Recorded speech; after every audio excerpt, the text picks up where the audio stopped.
নমস্কার বন্ধুরা, welcome to new class bright একাডেমির একটি নতুন কারেন্ট অ্যাফেয়ার্সের ক্লাসে তোমাদের প্রত্যেককে ওয়েলকাম জানাই।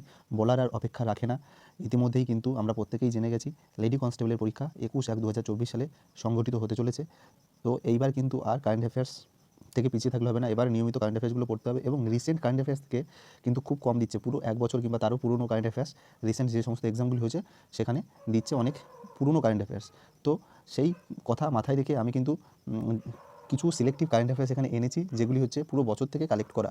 তো আশা করি সেই সমস্ত কারেন্ট অ্যাফেয়ার্সগুলি তোমরা পুরোটাই দেখবে এবং খাতায় নোট ডাউন করবে পড়ার সময়। সেখান থেকে তোমরা অনেক অনেক বেশি লাভবান হবে বলে আমার মনে হয়, এখান থেকে কমন পাওয়ার সম্ভাবনা প্রবল।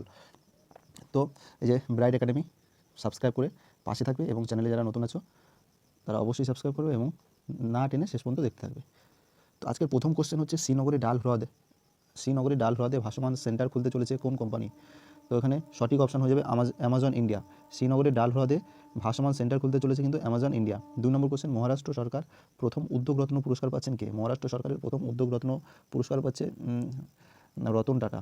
এটা কিন্তু খুব ইম্পর্টেন্ট। চলে যাবো পরের কোশ্চেন, সম্প্রতি রিপোর্ট অনুযায়ী ভারতের মোট বাঘের সংখ্যা কত? তো সম্প্রতি মোট একটি রিপোর্ট অনুযায়ী বাঘের সংখ্যা হচ্ছে 3225টি। তো তোমরা কমেন্ট করে জানাবে ভারতবর্ষের মধ্যে কোন রাজ্যে সবথেকে বেশি পরিমাণের বাঘ পাওয়া যায়। এটা তোমাদের হোমওয়ার্ক থাকলো এবং তোমরা ক্লাসের শেষে কমেন্ট বক্সে অবশ্যই কমেন্ট করে জানাবে। এবং পশ্চিমবঙ্গে টোটাল কতগুলি বাঘ রয়েছে? 4 নম্বর কোশ্চেন, দক্ষিণ কোরিয়াকে অতিক্রম করে ভারতের বৃহত্তম স্টিল রপ্তানিকারক দেশ হলো কে? এটাও কিন্তু খুব গুরুত্বপূর্ণ।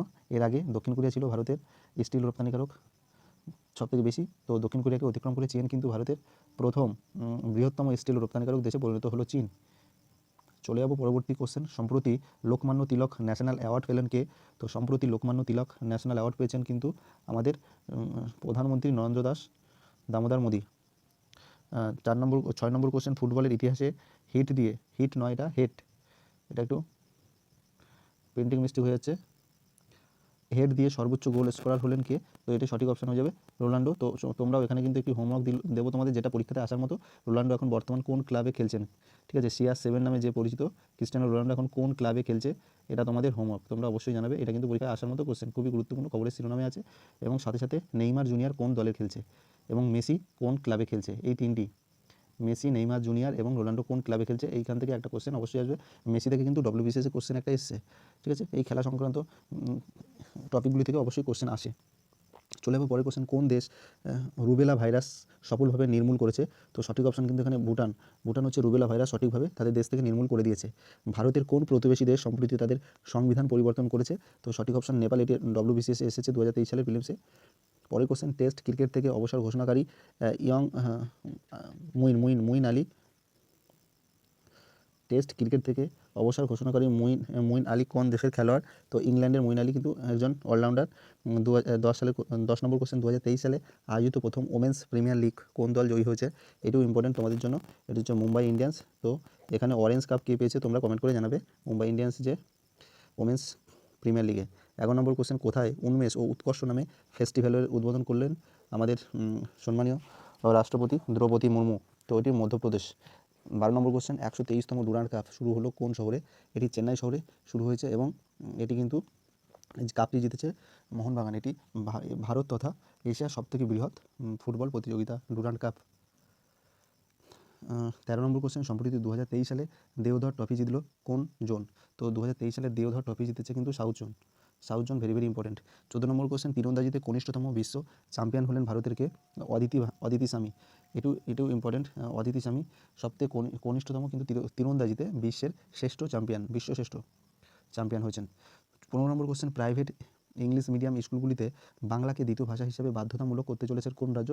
তো সঠিক অপশন হচ্ছে পশ্চিমবঙ্গ। খুবই ভালো খবর, পশ্চিমবঙ্গ কিন্তু ইংলিশ মিডিয়াম স্কুলগুলিতে মানে প্রাইভেট ইংলিশ মিডিয়াম স্কুলগুলিতে বাংলাকে দ্বিতীয় ভাষা হিসেবে প্রাধান্য দিয়েছে।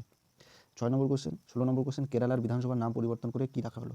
কেরালা তাদের বিধানসভার নাম পরিবর্তন করেছে, তো এবং সেই নাম পরিবর্তন করে কী নাম রেখেছে?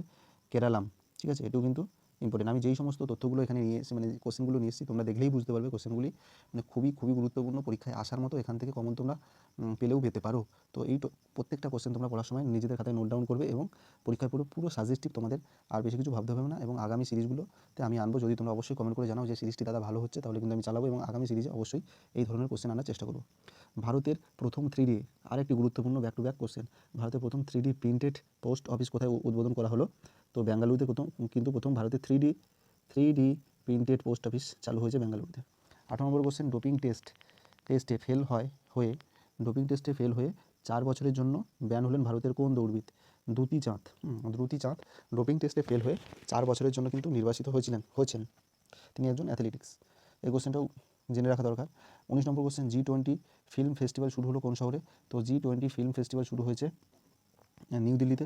তো আমাদের দেশে যে 2023 সালে G20 বসেছিল বৈঠক, এটি কততম এবং 2024 সালে কোন দেশে আয়োজিত হবে?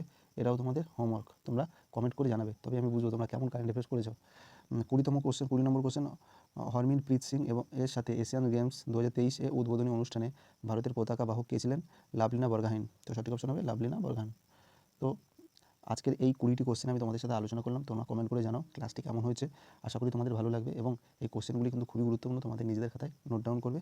তোমরা কমেন্ট করে জানালে অবশ্যই আমি এই ধরনের ক্লাস আগামীতে কন্টিনিউ করবো তোমাদের পরীক্ষার আগে পর্যন্ত। তোমরা কমেন্ট করে অবশ্যই জানাও কার কেমন লাগলো, এবং আজকের ভিডিওটি এখানেই শেষ করলাম।